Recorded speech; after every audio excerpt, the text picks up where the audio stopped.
In today's video, I will share 3 actionable steps you can take right away to manage your anger.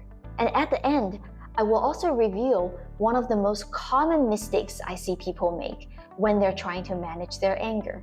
When I was growing up, I was taught all kinds of things, but no one ever taught me how to control my anger.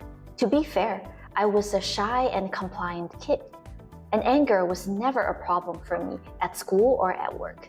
But it did have a huge impact on my intimate relationships. Whenever I felt disappointed, hurt, or betrayed, I only had a few options: suppress my feelings, shut down, or lash out. It took many years of quiet struggling and multiple failed relationships before I realized anger was a real problem.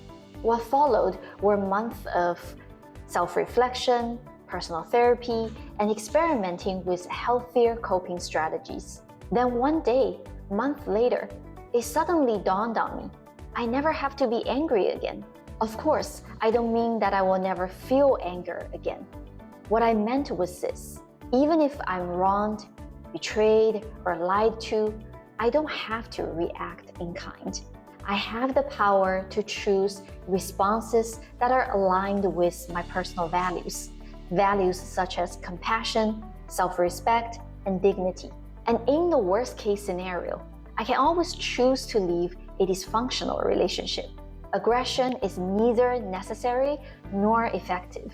That realization was liberating. If you struggle with anger management, you're in the right place. In today's video, I will share 3 actionable steps you can take right away to manage your anger. And at the end, I will also reveal one of the most common mistakes I see people make when they're trying to manage their anger. So let's get started. Step 1. Separate the feeling of anger from the expression of anger. Anger is a powerful and often useful emotion. Used wisely, it has fueled courageous protests, political activism, and positive social change. You don't need to eliminate anger, and that's not even possible. What we're working on is changing how you express it, especially in the form of aggression, harsh words, and reactive behavior. It's not about suppressing or distracting you from anger.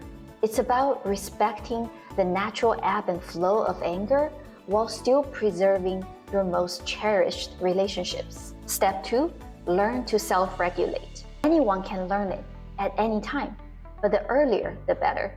Just because we all have arms and legs doesn't mean we all know intuitively how to move them in a coordinated manner to swim or ride a bike. We need to commit to the process, watch other people do it, practice it consistently until it becomes second nature. Yes, we'll still mess up sometimes, but that's just part of the learning process. Some of us will first have to unlearn harmful patterns, while others might need the help from a therapist or a coach. So what does healthy regulation look like? Let's say you come home from a long day at work. You see your partner lying on the couch, doing nothing, with dishes piled up in the sink. You feel your anger rising, but you don't react immediately. Instead, you pause. You notice your thoughts and your physical sensations, such as a racing heart or a all or nothing thinking.